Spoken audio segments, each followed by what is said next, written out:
We informed you of the public meeting held that explained options associated with the Cove Lane project. An option has now been decided upon, and Fox 29 News' Braylon Jenkins has the details. Braylon?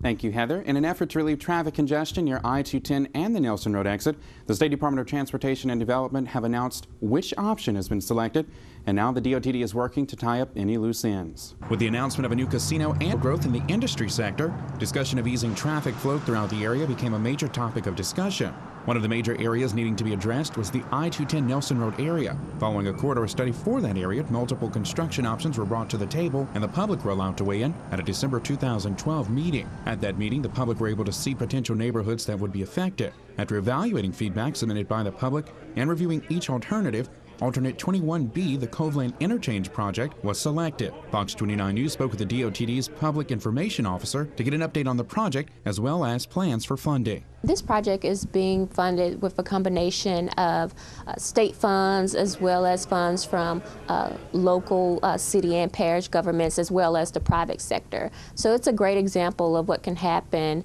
when you form partnerships as far as making sure that we are doing everything we can and that we're committed to the safety of motorists in this area. A few of those involved in the partnership include the Calcasieu Parish Police Jury, City of Lake Charles, and Port of Lake Charles. The DOTD did request that multiple local entities determine if they would be able to put money toward the project over a 5-year period, which would total $20 million altogether.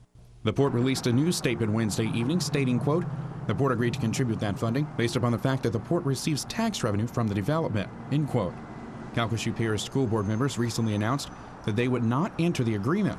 Their reason is reportedly due to a decrease in state funding, and the majority of school board members believing the money they receive should go towards school improvements. The DOTD is now looking into what step to take next to resolve the financial burden. This summer, the DOTD is expected to go out for bids for the project. The first phase of Alternative 21B will create a full interchange at Cove Lane and I-210, giving access in all directions. A roundabout will be built along Cove Lane at West Prion Lake Road, and Cove Lane will be extended north to connect with a new public roadway. Braylon Jenkins for Fox 29 News. We were told that everything is moving along as planned, and an 18-month timeline has been estimated for the more than $40 million project. We will continue to update you on the progression of this project.